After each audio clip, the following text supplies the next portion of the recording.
Under water magical shark well. Bharatpur नाम के एक छोटे से राज्य में राजा महेंद्र का राज था। पर राजा बहुत ही लालची था। उसे प्रजा के हित से ज्यादा खुद का हित ज्यादा प्रिय था। वो प्रजा पर हर बात के लिए ज्यादा कर लेता था और बहुत सारा पैसा इकट्ठा करके रखता था। एक दिन वो सोचता है, मेरे पास के धन पर हर किसी ना किसी की नजर रहती ही है। मुझे इस सारे धन को एक ऐसी जगह पर इकट्ठा करके रखना होगा जहां पर किसी की नजर ना जाए। भरतपुर के पास एक समंदर था। वहां पर राजा एक अंडर वाटर वेल बनाता है और उस वेल में अपना सारा धन छुपा कर रख देता है और उस वेल में धन के हिफाजत के लिए एक मैजिकल शार्क को रखता है। राजा महेंद्र के धन के बारे में लोगों में बातें शुरू हो जाती है। कई सारे लोग धन को चुराने के लिए सोचते रहते हैं। ऐसे ही एक बार कुछ डाकू आ जाते हैं उस धन को चुराने के लिए और शार्क के पुतले को देखकर वो कहते हैं, अरे ये तो एक पुतला है। महाराज ने भी ना इस शार्क के पुतले को रखा है धन की हिफाजत के लिए। इस तरह डाकू हंसने लगते हैं और वो अंडर वाटर वेल की तरफ जाते हैं। वो जैसे ही नजदीक जाते हैं वैसे ही वो मैजिकल शार्क जिंदा होकर डाकू पर हमला करती है और उसे खा लेती है। मैजिकल शार्क पहले तो पुतले जैसे बनकर रहती है और जब कोई उसके पास आता है तो वो जिंदा बनकर उन्हें खा लेती थी। इस बात की खबर तो किसी को नहीं रहती। इस तरह से कोई भी धन चुराने जाता तो वो बुरी तरह मारा जाता था। एक बार उसी गांव का रितेश नाम का लड़का वहां जाने की सोचता है। गांव की हालत दिन ब दिन खराब होती जा रही है। लोगों के पास खाने के लिए पर्याप्त अनाज भी नहीं है। हमारे राजा को भी हमारी कोई चिंता नहीं है। उल्टा ज्यादा कर वसूल करने के लिए हम गरीबों से धन लूटकर वो और गरीब कर रहे हैं और खुद धनवान बन रहे हैं। उनके धन को चुरा कर ही अब गांव के लिए मुझे कुछ करना होगा। रितेश ऐसा सोचकर उस अंडर वाटर वेल की तरफ निकलता है। तब उसकी माँ कहती है, बेटा मत जाओ, वहां से आज तक कोई भी वापस नहीं आया है। बेटा हम गरीबी सही पर जिंदा तो है ना। तू ही मेरे जीने का एक सहारा है बेटा, मत जा बेटा वहां। माँ रितेश को रोकने की बहुत कोशिश करती है। पड़ोसी भी उसे समझाने की कोशिश करते हैं पर वो किसी की बात नहीं सुनता और अंडर वाटर वेल की तरफ बढ़ता ही जाता है।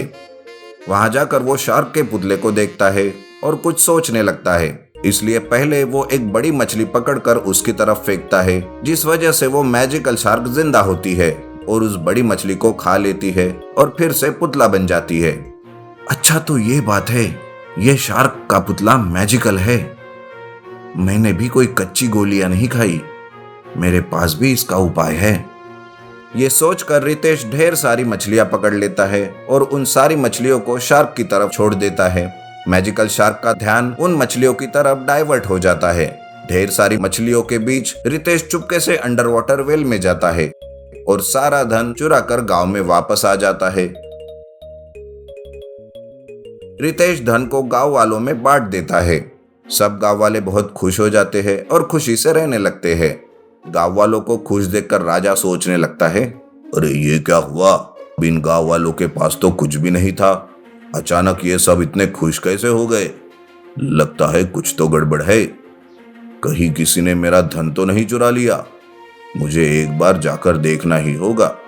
राजा ऐसा सोचकर अपने धन को देखने के लिए अंडर वाटर वेल की तरफ जाता है, लेकिन वो जैसे ही अंडर वाटर वेल में उतरता है वो मैजिकल शार्क राजा पर ही हमला कर देती है और उसे खा लेती है। इस तरह से गांव के लोगों को भी दुष्ट राजा से छुटकारा मिल जाता है और सभी गांव वाले खुशी खुशी रहने लगते हैं। Magical golden diesel handpump. Madhuban नाम का एक गांव रहता है। उस गांव के पास एक घना जंगल था। उस जंगल में किसी आदमी का एक बड़ा सा घर था। गांव के लोग मानते थे कि उस घर में कोई भूत है। अगर कोई भी उस घर में जाने की सोचते तो इस सोच से ही वो डर जाते थे। लेकिन आखिर ऐसा क्या था उस घर में जो लोग इतना डरते थे? आइए देखते हैं इस कहानी में। उस गांव में सुधाकर नाम का एक किसान अपनी बेटी नीतू के साथ रहता था।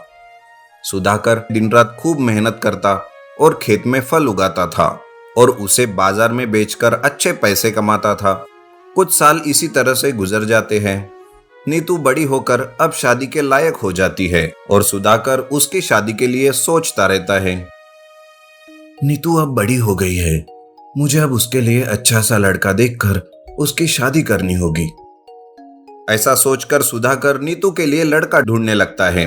जल्द ही सुधाकर नीतू के लिए एक अच्छा सा पढ़ा लिखा लड़का ढूंढ लेता है और उनके शादी की तारीख भी तय कर लेता है। वो सोचता है, मैं मेरी बेटी की शादी बहुत धूमधाम से करूंगा, चाहे उसके लिए मुझे कुछ भी करना पड़े। ऐसी धूमधाम करूंगा कि सारा गांव देखता रह जाएगा। सुधाकर इस तरह से सोच ही रहा था कि बेटी के शादी के लिए हर तरह से वो पैसा इकट्ठा करे। इसलिए वो अपनी सारी जमा पूंजी से उस खेत में वो हर तरह के फल आदि लगाता है, जिससे उसे बहुत मुनाफा भी होने वाला था। पर ये क्या, अचानक एक रात बहुत बारिश हो जाती है और सुधाकर की फल की खेती पूरी तरह उस बारिश में बर्बाद हो जाती है। ये देखकर सुधाकर रोने लगता है।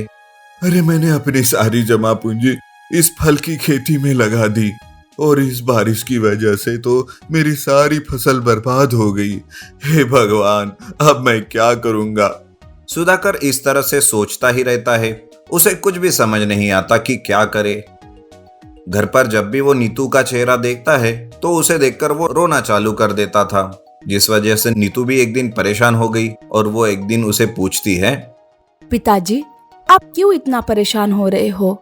जरूरी नहीं है कि शादी धूमधाम से ही की जाए, और हाँ, वैसे भी इतनी परेशानी है तो मुझे नहीं करनी शादी वादी। नहीं नहीं बेटी, ऐसा मत कहो। लड़का लाखों में एक है, ये शादी किसी भी हालत में हो जानी चाहिए। सुधाकर ऐसा नीतू से कहता तो है, लेकिन वो बहुत सोचने के बाद भी उसे इस बात का हल ही नहीं मिलता और वो सोचता है, अरे मैं कैसा बाप हूँ जो अपनी बेटी की शादी भी ठीक से नहीं कर सकता। मुझे जीने का कोई हक नहीं।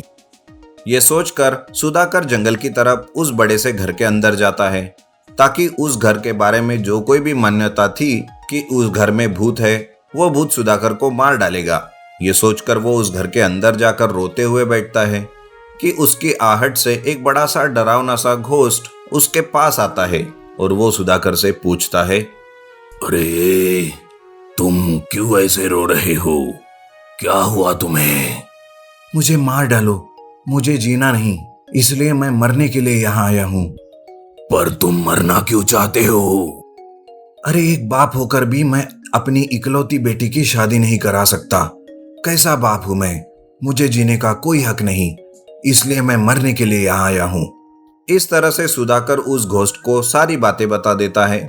ये सुनकर वो घोस्ट उसे कहता है, लेकिन मरने से तो परेशानी और भी बढ़ जाएगी।